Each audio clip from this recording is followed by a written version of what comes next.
ఓం స్వస్తి శ్రీ గణేశాయ నమః. మహర్షి వేదవ్యాస గురవే నమః. మహామహోపాధ్యాయ పద్మశ్రీ పుల్లెల శ్రీరామచంద్రుడు గారు రచించిన మహాభారత సార సంగ్రహము అను కావ్య గ్రంథమునందలి ఉద్యోగ పర్వము. చదువుచున్నది జంగా కృష్ణమూర్తి. మాతలి ఉపాఖ్యానం. పరశురాముని మాటలు విని కణ్వ మహర్షి సుయోధనునితో ఇలా అన్నాడు. లోక పితామహుడైన బ్రహ్మదేవుడు, నరనారాయణులు, సనాతనుడైన విష్ణువు, వీరు నలుగురు మాత్రమే అంతరహితులు. మిగిలిన దేవతలు అందరూ నశిస్తూ మరల పుడుతూ ఉంటారు. మానవుల మాట చెప్పనవసరమే లేదు. వీళ్ల జీవితాలు క్షణికాలు. సుయోధన, నేనే బలవంతుణ్ణి అని ఎవ్వడూ ఎన్నడూ అనుకొనకూడదు. ఒకణ్ణి మించి ఒకరు బలవంతుడు ఉంటూనే ఉంటాడు. ఈ విషయంలో ఒక కథ చెబుతాను విను. 3 భువనాలకి ప్రభువైన ఇంద్రుని సారథి మాతలి అనేవాడున్నాడు. అతనికి సర్వలక్షణ సంపన్నయైన మహాసౌందర్యవతి అయిన కుమార్తె ఉండేది. ఆమె పేరు గుణకేశి. ఆమెకు వివాహయోగ్యమైన వయస్సు వచ్చింది. ఆమెను ఎవరికి ఇచ్చి వివాహం చెయ్యాలా అని మాతలి ఎంతగా ఆలోచించినా దేవదైత్య గంధర్వ మానవులలో తగిన వరుడు ఎవ్వడూ కనపడలేదు. ఒకనాడు భార్య అయిన సుధర్మతో ఆలోచించి తన కుమార్తెకు తగిన వరుడు నాగలోకంలో దొరకవచ్చునని నిశ్చయించుకొని బయలుదేరాడు. దారిలో నారద మహర్షి కనపడ్డాడు. మాతలి, ఎక్కడికి వెడుతున్నావు? స్వంత పని మీద వెడుతున్నావా? దేవేంద్రుడు పంపగా అతని పని మీద వెడుతున్నావా అని నారదుడు అడిగాడు. మాతలి తాను వెడుతున్న పని చెప్పాడు. నేను కూడా వరుణదేవుణ్ణి చూడడానికి వరుణలోకం వెడుతున్నాను. ఇద్దరము కలిసే వెడదాం నడు అన్నాడు నారదుడు. వరుణుని దగ్గరకు వెళ్ళి అతని ఆతిథ్యాదులు స్వీకరించి వరాన్వేషణకై ఇద్దరూ నాగలోకం వైపు బయలుదేరారు. నారదునికి ఆ ప్రదేశాలన్నీ చిరపరిచితాలవడం చేత అన్ని ప్రదేశాలను గూర్చి అక్కడి వాళ్ళనందరినీ గూర్చి మాతలికి వర్ణించి చెప్పాడు. వరుణలోకంలోని విచిత్ర ప్రదేశాలన్నీ చూపించి, ఇవి చూస్తూ ఉంటే కాలం మించిపోతుంది అంటూ ముందుకు తీసుకొని వెళ్ళాడు. చాలా దూరం ప్రయాణం చేసిన తరువాత ఇది నాగలోకానికి నాభిస్థానం, పాతాళం. ఇక్కడ దైత్యులు, దానవులు ఉంటారు అని చెబుతూ, ఇక్కడ నీకెవరైనా నచ్చితే చెప్పు, వెళ్ళి వాళ్లతో మాట్లాడుతాను అన్నాడు నారదుడు. అక్కడనే ఒక జాజ్వల్యమానమైన పెద్ద అండం, గ్రుడ్డు చూపించి, జగత్ సృష్టి అయిన నాటి నుండి ఇది ఇలాగే ఉంది. దీని తల్లి ఎవరో తండ్రి ఎవరో ఎవరికీ తెలియదు. ప్రళయకాలంలో దీని నుండి మహాగ్ని బయలుదేరి భువనత్రయాన్ని కాల్చివేస్తుంది అని చెబుతారు. అని మాతలికి చెప్పాడు. ఇక్కడ మనకు తగిన వాడెవ్వడూ కనపడడం లేదు, ముందుకు వెడదాం అన్నాడు మాతలి. నారదుడు అతనిని హిరణ్యపురానికి తీసుకుని వెళ్ళి, ఇది దానవులు నివసించే నగరం, వీళ్లను దేవతలు ఏమీ చేయజాలరు, వీళ్ళు గొప్ప మాయాబలం ఉన్నవాళ్ళు, ఇక్కడ నీకు నచ్చిన వరుడు ఎవడైనా ఉంటాడేమో చూచుకో అన్నాడు. భ్రాతలైన దేవదానవులు నిత్య విరోధులు కదా, మా దేవతల శత్రువులతో సంబంధం చేసుకొనడం మంచిది కాదు అని మాతలి అన్నాడు. తరువాత వాళ్ళిద్దరూ గరుడలోకానికి వెళ్ళారు. అక్కడ నారదుడు గరుడ సంతతికి చెందిన సువర్ణులను గూర్చి వర్ణించి చెప్పాడు. వీళ్ళందరూ విష్ణు భక్తులు, విష్ణువునే స్మరించుకుంటూ ఉంటారు అని అంటూ కొంతమంది ప్రముఖుల నామధేయాలు కూడా చెప్పాడు. అక్కడ కూడా తగిన వాళ్ళెవరూ లభించకపోవడంతో కామధేనువు సంతతికి చెందిన సురభుల లోకమైన రసాతలం అనే 7వ పృథివీతలానికి వెళ్ళారు. ఈ లోకంలో పాల నురుగు మాత్రమే భక్షించి జీవిస్తూ తపస్సు చేసుకున్న ఫేనవులు అనే మునులు నివసిస్తుంటారు. వీళ్ళకి దేవతలు కూడా భయపడతారు. సురభి లోకంలోని సురభుల పాలను సాగర జలంతో కలిపి పూర్వం దేవాసురులు మధించి అమృతాదులు సంపాదించారు. రసాతలం వంటి సుఖకరమైన లోకం మరొకటి ఏదీ లేదని పెద్దలు చెబుతారు అన్నాడు నారదుడు. అక్కడి నుండి వాళ్ళిద్దరూ వాసుకి చేత పాలింపబడిన భోగవతి అను నగరానికి వెళ్ళారు. నారదుడు అక్కడ ప్రధానులైన నాగరాజుల పేర్లు వర్ణించి చెప్పాడు. అక్కడ ఒక యువకుని చూడగానే మాతలి మనస్సు ఆకర్షింపబడి, ఇతడెవరు అని నారదుణ్ణి అడిగాడు. అప్పుడు నారదుడు, ఇతడు సుముఖుడు అను నాగరాజు, ఐరావత నాగుని వంశానికి చెందినవాడు, ఆర్యకుని పౌత్రుడు, వామన నాగుని దౌహిత్రుడు. ఈ మధ్యనే ఈతని తండ్రి అయిన చికురుణ్ణి వైనతేయుడు చంపివేశాడు అని చెప్పాడు. నాకు ఇతని మీద ప్రీతి కలిగినది. ఇతడు నా పుత్రికను వివాహమాడడానికి తగినవాడు, అందుచేత ప్రయత్నం చెయ్యి అని మాతలి నారదుణ్ణి కోరాడు. నారదుడు నాగరాజైన ఆర్యకునితో మాతలిని పరిచయం చేస్తూ, ఇతడు దేవరాజైన ఇంద్రునికి అత్యంత ప్రియుడైన సారథి. ఇతని పేరు మాతలి. యుద్ధాలలో చాలా వరకు దేవేంద్రునితో సమానమైన ప్రభావం కలవాడు.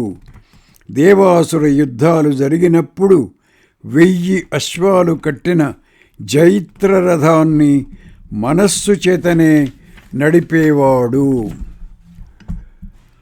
అయం హరిసహస్రేణ యుక్తం జైత్రం రథోత్తమం దైవాసురేషు యుద్ధేషు మనసైవ నియచ్చతి. ఉద్యోగ పర్వము 104:3. ఇతడు అశ్వాలతో జయించిన వాళ్ళని తరువాత ఇంద్రుడు బాహువులతో జయిస్తుంటాడు.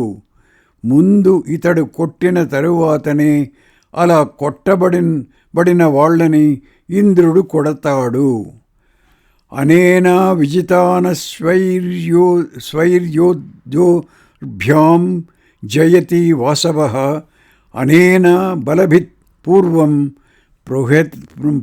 ప్రహృతే ప్రహరత్యుత. ఉద్యోగ పర్వము 104:4. అంతటి గొప్పవాడు ఈ మాతలి. ఇతడు తన కుమార్తె కొరకు వరుణ్ణి అన్వేషిస్తూ 3 లోకాలు తిరిగాడు. నీ పౌత్రుడైన సుముఖుడు ఇతనికి అల్లుడుగా చేసుకునడానికి నచ్చాడు. ఇతనికి తండ్రి లేకపోయినా ఇతని సద్గుణాలను చూచి నీ మీద, ఐరావతుని మీద ఉన్న గౌరవభావం చేత మేం వరిస్తున్నాం, నువ్వు అంగీకరించాలి అన్నాడు. ఆర్యకుడు సంతోషించినా దీనుడై, మహాముని, ఇంద్రుని మిత్రునితో సంబంధానికి ఇష్టపడని వాడు ఎవడైనా ఉంటాడా? ఒక కారణం చేత నేను ఆలోచిస్తున్నాను. ఇతని తండ్రి అయిన నా పుత్రుణ్ణి వైనతేయుడు భక్షించి వేశాడు. అందుకే మేం దుఃఖిస్తుండగా వైనతేయుడు వెళ్ళిపోతూ ఇంకొక మాసంలో సుముఖుణ్ణి కూడా భక్షిస్తాను అని చెప్పి వెళ్ళిపోయాడు. అది తప్పకుండా అలా జరుగుతుందని మాకు తెలుసు. అందుచేత మాకు హర్షం లేకుండా అయిపోయింది అన్నాడు. ఆ మాటలు విని మాతలి, నేను ఈతనిని అల్లుణ్ణిగా వరించాను. ఇతడు మా ఇద్దరితో కలిసి దేవేంద్రుని వద్దకు వస్తే ఈతని ఆయుర్దాయం ఇంకా మిగిలి ఉండగానే గరుత్మంతుణ్ణి అడ్డుకొనడానికి ప్రయత్నిస్తాను అన్నాడు. అందరూ కలిసి దేవరాజు దగ్గరికి వెళ్ళారు. యాదృచ్ఛికంగా అదే సమయంలో విష్ణువు కూడా అక్కడ ఉన్నాడు. నారదుడు మాతలి విషయం అంతా చెప్పాడు. విష్ణువు, ఇతనికి అమృతం ఇచ్చి మరణం లేనివానినిగా చెయ్యి, వీళ్ల ముగ్గురి కోరిక తీరుతుంది అని ఇంద్రునితో అన్నాడు. ఇంద్రుడు వైనతేయుని పరాక్రమాన్ని స్మరించి అతడేమి చేస్తాడో అని భయపడ్డాడు. నువ్వే ఇతనికి అమృతం అన్నాడు విష్ణువుతో. నువ్వు సకల చరాచర జగత్తుకు ఈశుడవు, నువ్వు ఇస్తే ఎవ్వడు కాదనగలడు అన్నాడు ఇంద్రునితో విష్ణువు. అప్పుడు ఇంద్రుడు వానికి అమృతం ఇవ్వలేదు, కానీ దీర్ఘాయుర్దాయం ఇచ్చాడు. సుముఖుడు ఆ వరం పొంది సంతోషిస్తూ వివాహం చేసుకొని స్వలోకానికి వెళ్ళిపోయాడు. ఈ విషయం తెలిసి గరుత్మంతుడు తీవ్రమైన కోపంతో ఇంద్రుని దగ్గరకు వెళ్ళి, నన్నేమాత్రమూ లెక్క చేయక ఇలా వరం ఎలా ఇచ్చావు? నేను మహాబలవంతుడనే, ఎందరో దానవులను సంహరించిన వాడనే, నీ తమ్ముని ధ్వజం మీద ఉంటున్నానని, అతనిని మోస్తున్నానని నువ్వు నన్నిలా నిర్లక్ష్యం చేస్తున్నావు, నా ఆహారం అడ్డుకుంటున్నావు అని ఇంద్రుణ్ణి దూషించి విష్ణువుతో, అదితి పుత్రులలో నువ్వు చాలా బలవంతుడు అంటారు కదా, అలాంటి నిన్ను నా రెక్క చివరి భాగంతో మోస్తున్న నేను నీకంటే అధిక బలశాలిని, ఆలోచించుకో అన్నాడు. అప్పుడు విష్ణువు కోపించి, ఇదా నీ అభిప్రాయం అంటూ తన కుడి చెయ్యి వాని వీపు మీద పడవేశాడు. దానితో వైనతేయుడు నేల మీద పడి నలిగిపోయాడు. క్షమించుమని కోరగా విష్ణువు క్షమించాడు. దీనికంతకీ ఈ నారదుడే ప్రత్యక్ష సాక్షి. సుయోధన, ఆ వీరులు వచ్చి మీద పడనంత వరకు మహాబలవంతుడనని విర్రవీగుతున్నావు. భీమార్జునులను ఎవరెదిరించగలరు? అందుచేత యుద్ధ ప్రయత్నం నుండి విరమించు. కణ్వ మహర్షి మాటలు విన్న దుర్యోధనుడు కర్ణుని కేసి చూచి బిగ్గరగా నవ్వి తొడ చరుస్తూ, మహర్షి, ఈశ్వరుడు నన్నెలా సృష్టించాడో, ఏది జరుగునన్నదో, ఏది నా గతియో అదే విధంగా ప్రవర్తిస్తాను. ఈ ప్రలాపాలన్నీ ఎందుకు? యథైవేశ్వర సృష్టో స్మి యద్ భావి యాచ మే గతి తథా మహర్షే వర్తామి కిం ప్రలాపః కరిష్యతి. ఉద్యోగ పర్వము 105:40 అని అన్నాడు. నారదుడు నిర్బంధం మంచిది కాదని దుర్యోధనునికి ఉపదేశిస్తూ గాలవుని కథ చెప్పాడు.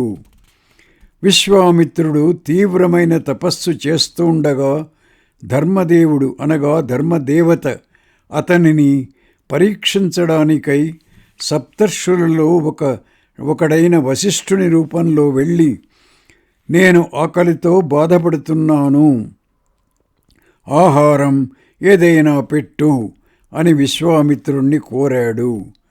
విశ్వామిత్రుడు అతని నిమిత్తం ఉత్తమమైన అన్నం సిద్ధం చేసి వేడివేడిగా ఉన్న ఆ పరమాన్నం పాత్రలో ఉంచి అది తన శిరస్సుపై పెట్టుకుని అతనిని వెదుకుతూ వచ్చాడు. ఇంతలో ఆ ధర్మదేవత ఇతర మునులిచ్చిన ఆహారం భుజించాడు. నేను మళ్ళీ వచ్చి భుజిస్తాను అని విశ్వామిత్రునితో చెప్పి వెళ్ళిపోయాడు. విశ్వామిత్రుడు తల మీద ఆ పాత్రను ధరించి కదలకుండా కట్టెవలె అలా నిలిచి నిరీక్షిస్తున్నాడు. 100 సంవత్సరాల తర్వాత ఆ ధర్మదేవత మళ్ళీ వచ్చి వేడిగాను మధురంగాను ఉన్న ఆ పాత్రలోని పాయసం భుజించి విశ్వామిత్రుని తపశ్రద్ధలకు అతనిని ప్రశంసించి అతనికి బ్రాహ్మణత్వం ప్రసాదించి వెళ్ళిపోయాడు. విశ్వామిత్రుడు ఆ విధంగా పాయస పాత్ర తల మీద పెట్టుకొని నిలబడి ఉన్నంతకాలము గాలవుడను అతని శిష్యుడు అన్ని విధాల ఆయనకు శుశ్రూష చేశాడు. విశ్వామిత్రుడు సంతోషించి, నీకు ఇష్టం వచ్చిన చోటికి వెళ్ళు అని అతనికి అనుజ్ఞ ఇచ్చాడు.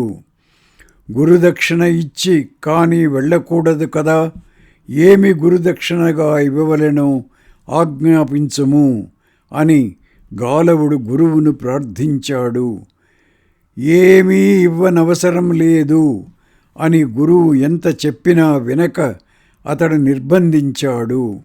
అందుకు విశ్వామిత్రుడు విసిగికొని ఒక ప్రక్క నల్లని చెవులున్న చంద్రకాంతి వంటి కాంతి కల 800 అశ్వాలను గురుదక్షిణగా తీసుకొని వచ్చి ఇమ్ము అన్నాడు. గాలవుడు వెళ్ళి అలాంటి అశ్వాల కోసం ఎంతమంది మహారాజులను అభ్యర్థించినా అవి లభించలేదు. చాలా కాలానికి చివరికతడు ఏదో విధంగా గురుదక్షిణ ముట్టజెప్పడం జరిగింది. ఈ విధంగా నిర్బంధం చేయడం చేత గాలవుడు అన్ని కష్టాలు పడవలసి వచ్చింది. నిర్బంధం అనగా మొండి పట్టుదల మంచిది కాదు. నారదుని మాటలు విని ధృతరాష్ట్రుడు, పూజ్యుడా, నా అభిప్రాయం కూడా అదే, అయినా నా చేతిలో ఏమీ లేదు అని నారదునితో అని కృష్ణునితో ఇలా అన్నాడు. కేశవ, నీవు చెప్పిన మాటలన్నీ ధర్మసమ్మతమైనవి, న్యాయమైనవి. అయితే ఈ దుర్యోధనుడు ఎంత చెప్పినా వినడం లేదు. నువ్వే వీనికి ఉపదేశించు. అప్పుడు కృష్ణుడు అతి మధురములైన మాటలతో దుర్యోధనునికి అనేక విధాల బోధించాడు.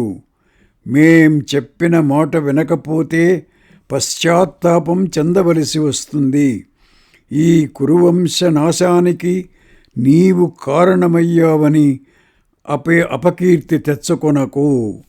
పాండవులతో సంధి చేసుకొని వాళ్లతో మైత్రీభావంతో ఉండు.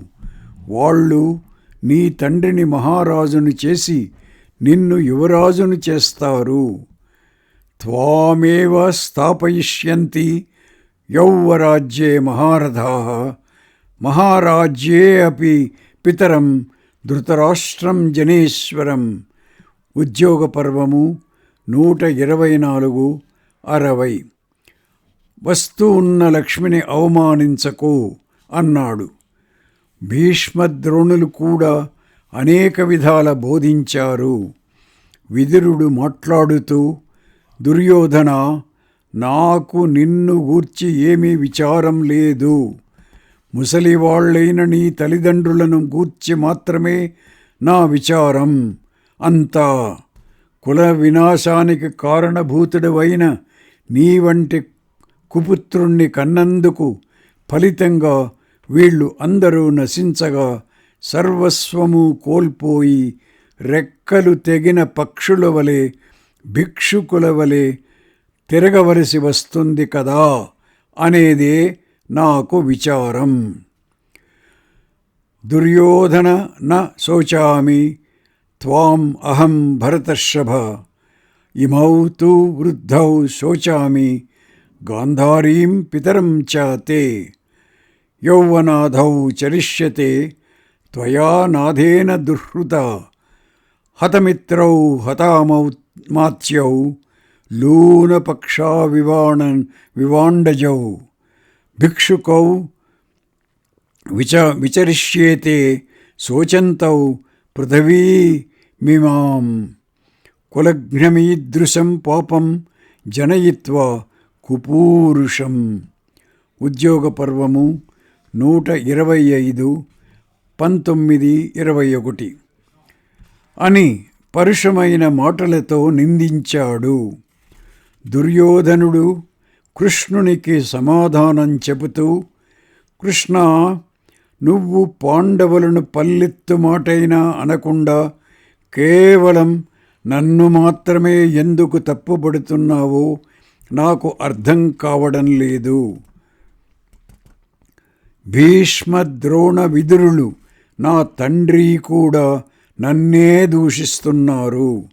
నేను ఎంత ఆలోచించినా నేను చేసిన అపరాధం కొంచెం కూడా కనపడడం లేదు. అందరూ అంగీకరించి ఆడిన మైత్రీపూర్వకమైన ద్యూతంలో శకునికి పాండవులు రాజ్యం పణం పెట్టి ఓడితే దానిలో నా తప్పేముంది? వాళ్ళేదో ధనం తీసుకుని వెళ్ళి అది అనుభవిస్తూనే ఉన్నారు. దానికి మేమేమీ అడ్డు చెప్పలేదు కదా. వాళ్ళు ఏదో అపరాధం కెలికి యుద్ధానికి సిద్ధం అవుతూ ఉంటారు. మేం ఏమి తప్పు చేశామని మాతో యుద్ధానికి వస్తున్నారు వాళ్ళు?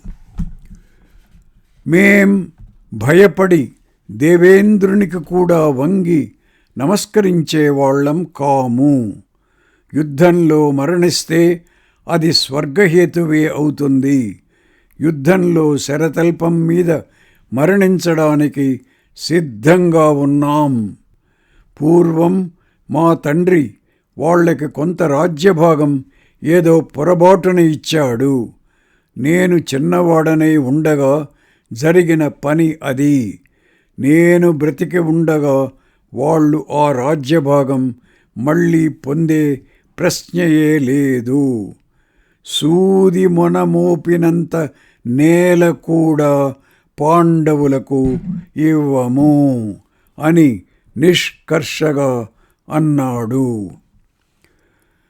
దుర్యోధనుని మాటలు వినగానే క్రోధారుణ నేత్రుడై శ్రీకృష్ణుడు ఇలా అన్నాడు. సరే, నీకు వీరశయనం కావాలంటున్నావు కదా, తప్పకుండా లభిస్తుంది. నీ అమాత్యులతోనూ ఇతరులతోనూ సిద్ధంగా ఉండు. ఓ మూఢాత్మా, నేను ఏమి తప్పు చేశానని అంటున్నావు? పాండవుల ఐశ్వర్యం చూచి అసూయ చెంది శకునితో దురాలోచనలు చేసి ద్యూతంలో పాండవులను మోసం చేసి ఓడించావు. సాధు మార్గంలో ఉన్న జ్ఞాతుల విషయంలో సత్పురుషులు ఎవరైనా ఈ విధంగా వక్రమార్గంలో ప్రవర్తిస్తారా? భ్రాతృభార్యను సభకీడ్చుకొని వచ్చి ఎవడైనా ఆ విధంగా అవమానిస్తాడా? ఉత్తమశీల సంపన్నురాలు పాండవుల పట్టమహిషి అయిన ద్రౌపదిని గూర్చి నువ్వేమన్నావో ఈ కర్ణ దుశ్శాసనులు నువ్వు కూడా వనానికి బయలుదేరి వెడుతున్న పాండవులను చూచి అవహేళన చేస్తూ నీచ జనులు కూడా నోటితో ఉచ్చరించడానికి సంకోచించే ఎలాంటి దుర్భాషలాడారో ఇక్కడ ఉన్న వాళ్ళందరికీ తెలుసు. నృశంసానామనార్యాణం పురుషాణం చ భాషణం కర్ణదుశ్శాసనాభ్యాం చ త్వయా చ బహుశః కృతం. ఉద్యోగ పర్వము 128:12. వీళ్ళు తల్లితో కలిసి వారణావతంలో ఉంటున్నప్పుడు దహించి చంపివేయడానికి గొప్ప ప్రయత్నం చేశావు. వీళ్ళ అదృష్టం కొలది నీ ఆలోచన సఫలం కాలేదు. వీళ్ళు ఏకచక్ర నగరంలో ఒక బ్రాహ్మణుని ఇంట్లో తలదాచుకొని చాలా కాలం రహస్యంగా నివసించారు. విషప్రయోగం చేత, సర్పాల చేత, ఇతరమైన ఉపాయాల చేత వీళ్ళనందరినీ చంపడానికి ప్రయత్నించావు. ఆ ప్రయత్నాలు కూడా సఫలం కాలేదు. పాండవుల విషయంలో ఈ విధంగా కపటంతో అనేక సమయాలలో ప్రవర్తించిన నీవు ఇంకా ఏమి అపరాధం చెయ్యాలి? వాళ్ళు తమ వాటా తమకిమ్మని కోరుతుంటే ఇవ్వడానికి నువ్వు ఇష్టపడడం లేదు. పాపాత్ముడా, నువ్వు ఇప్పుడు ఇవ్వకపోయినా రాజ్యభ్రష్టుడవై నేల మీద పడవేయబడినప్పుడు ఇస్తావులే.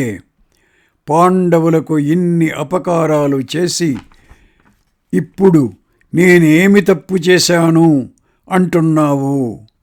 నీ తల్లిదండ్రులు భీష్ముడు, ద్రోణుడు, విదురుడు ఇంతమంది ఎన్ని మార్లు చెప్పినా నువ్వు వినడం లేదు.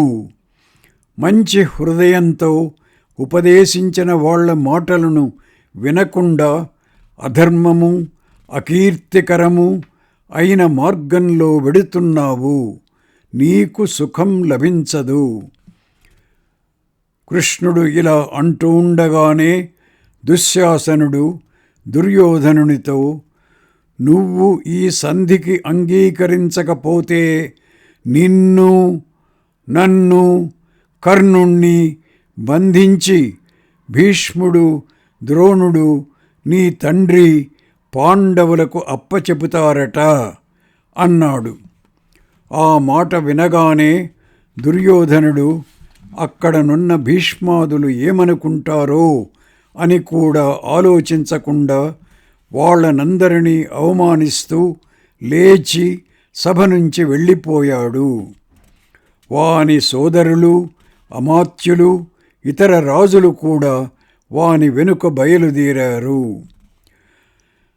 అలా లేచి వెళ్ళిపోతున్న దుర్యోధనుణ్ణి చూచి భీష్ముడు, ధర్మార్థాలను విడిచి ఈ విధంగా తొందరపాటుతో ప్రవర్తించేవాడు అచిరకాలంలో కష్టాలలో చిక్కుకున్నప్పుడు వానిని చూచి శత్రువులు నవ్వుతారు.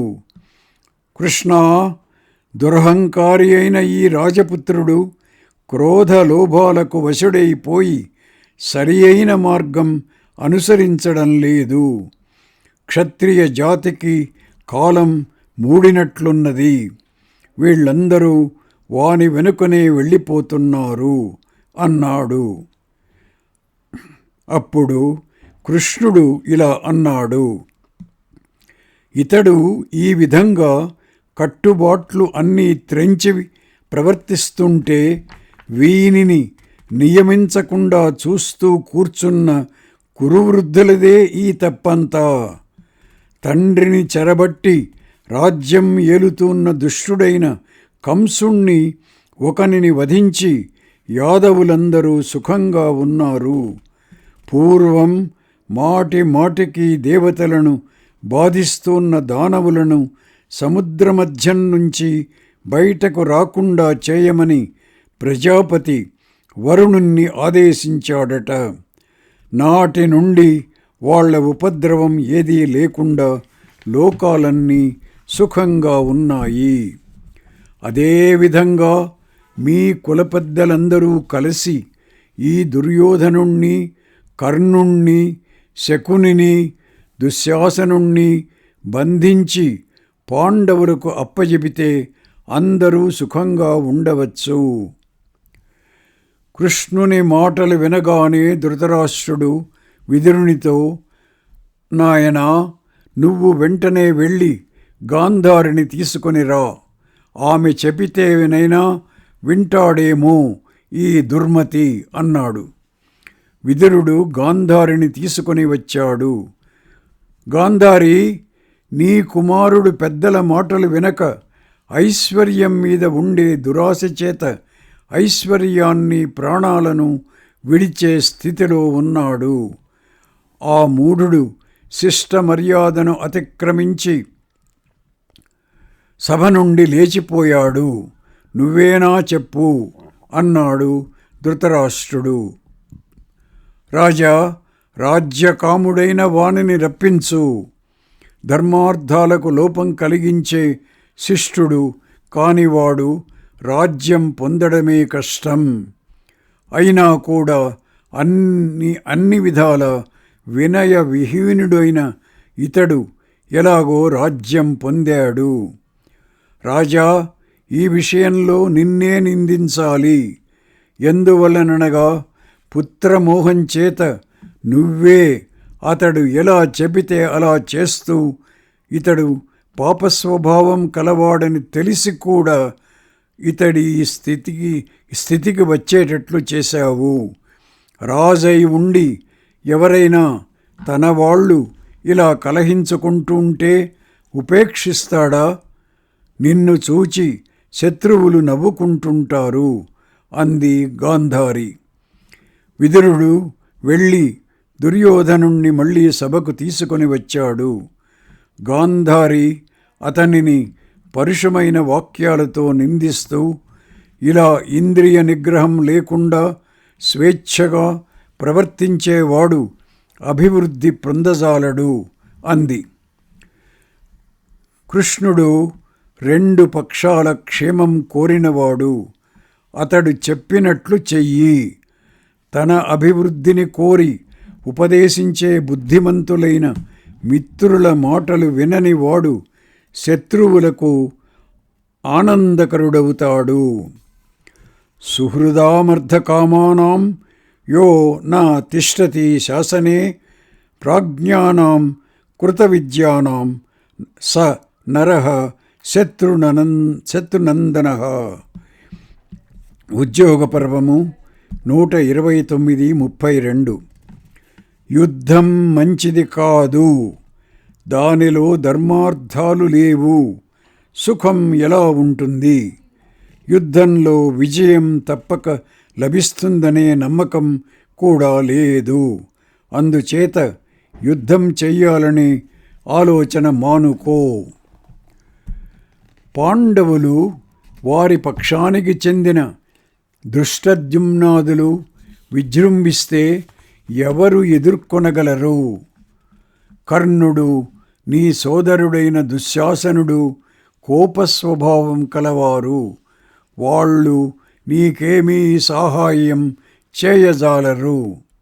ఇంకా భీష్మ, ద్రోణ, కృపాదులు సమస్త శక్తిని వినియోగించి నీ కోసం యుద్ధం చేస్తారని నీవనుకుంటూ ఉండవచ్చు. వాళ్ళు జ్ఞానవంతులు. వాళ్ళ దృష్టిలో ఈ రాజ్యము, నువ్వు పాండవులు అందరూ సమానులే. పాండవులలో ధర్మం అధికంగా ఉంది అని కూడా వాళ్ళకి తెలుసు.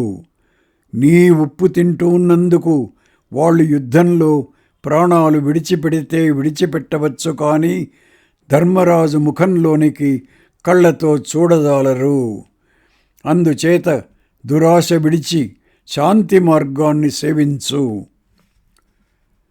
తల్లి మాటలు కూడా పెడచెవిని పెట్టి దుర్యోధనుడు కర్ణ, శకుని, దుశ్శాసనులతో మంతనాలు ప్రారంభించాడు. క్షిప్రకారి అయిన అనగా అనుకున్న పని వెంటనే చేసే స్వభావం కలవాడుక కృష్ణుడు భీష్మధృతరాష్ట్రులతో కుమ్మక్కై మనల్ని బంధించడానికి ముందు మనం కృష్ణుణ్ణి బంధిద్దాం. ఇతనిని బంధించగానే పాండవులు కోరలు పీకిన పాము వలె ఉత్సాహ విహీనులవుతారు. అప్పుడు మనం వాళ్ళని అనాయాసంగా జయించవచ్చును. ధృతరాష్ట్రుడు అరిచినా సరే మనం వీనిని వెంటనే బంధించి యుద్ధానికి వెళ్ళాలి అని నిశ్చయించుకున్నారు.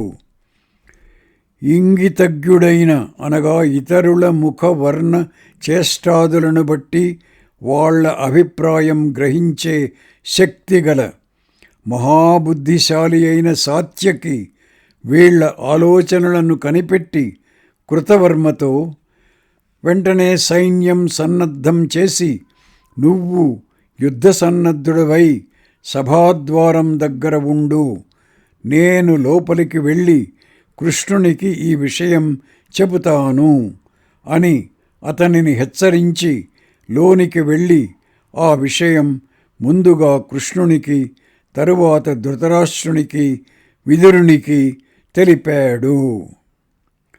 కణకణలాడుతున్న నిప్పును మూడులైన బాలులు బట్టలో మూట కడదాం అనుకున్నట్లు ఈ దుర్బుద్ధులు కృష్ణుణ్ణి బంధించాలనుకుంటున్నారు. ఇమం హి పుండరీకాక్షం జిఘ్రక్షన్యల్ప చేతసః పటేనాగ్నిం ప్రజ్వలితం యథా బాల యథా జడాః. ఉద్యోగ పర్వము 130:17.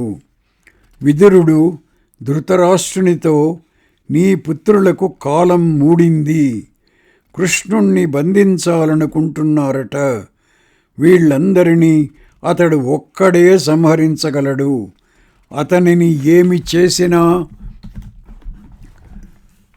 వీళ్ళు అగ్నిలో పడ్డ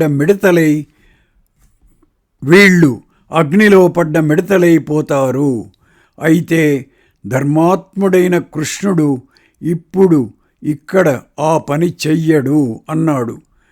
కృష్ణుడు ధృతరాష్ట్రుణ్ణి ఉద్దేశిస్తూ అక్కడ ఉన్న వాళ్ళందరూ వింటూ ఉండగా ఇలా అన్నాడు. రాజా, మీ వాళ్ళు చాలా కోపంతో ఉన్నారట.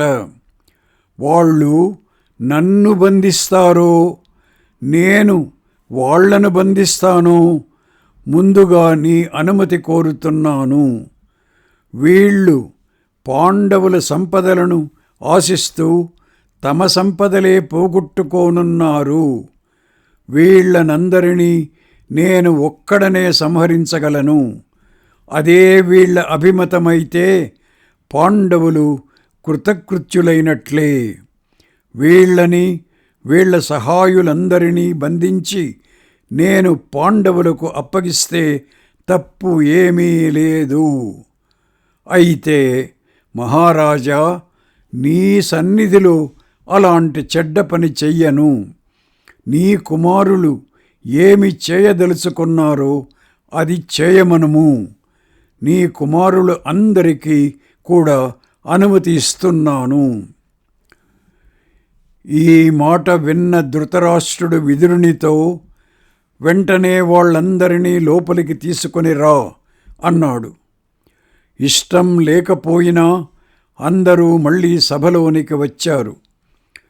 ధృతరాష్ట్రుడు తీవ్రంగా కుమారులను నిందించాడు.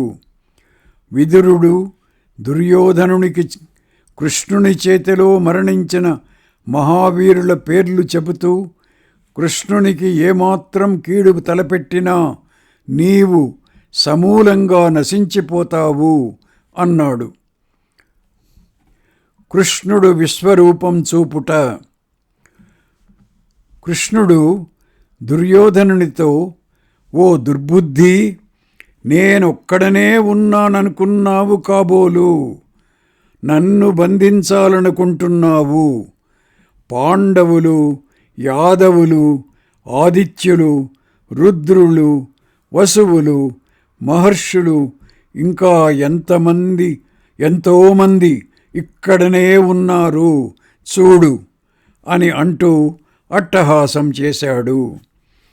కృష్ణుని శరీరంలో మెరపుల వలె లోకపాలకులు, సమస్త దేవతలు, సిద్ధులు, సాధ్యులు, యక్ష రాక్షసోరగులు, పాండవులు, యాదవులు కనపడ్డారు.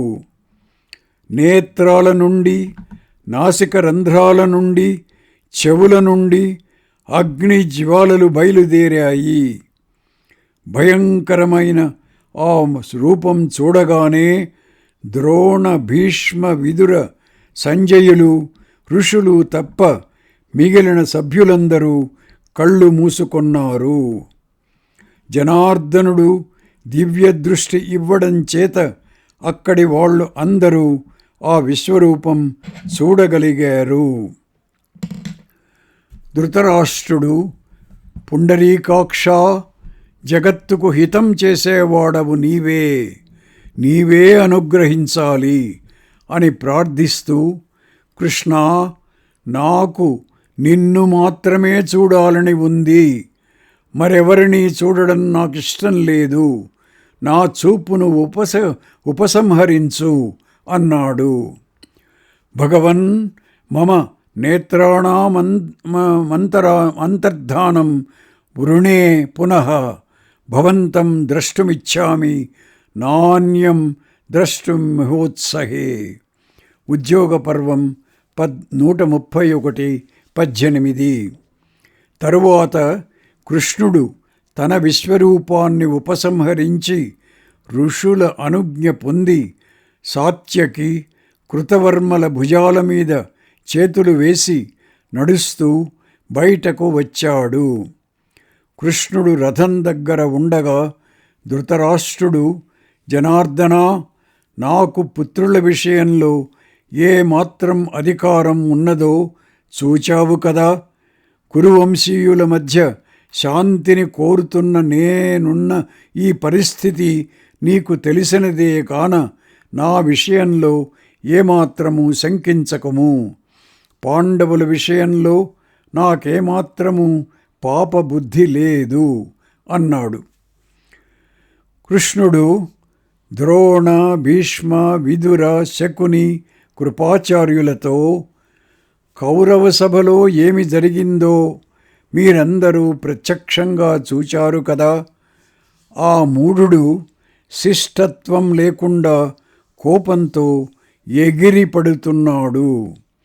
రాజైన ధృతరాష్ట్రుడు నేనేమీ చేయలేని స్థితిలో ఉన్నాను అంటున్నాడు.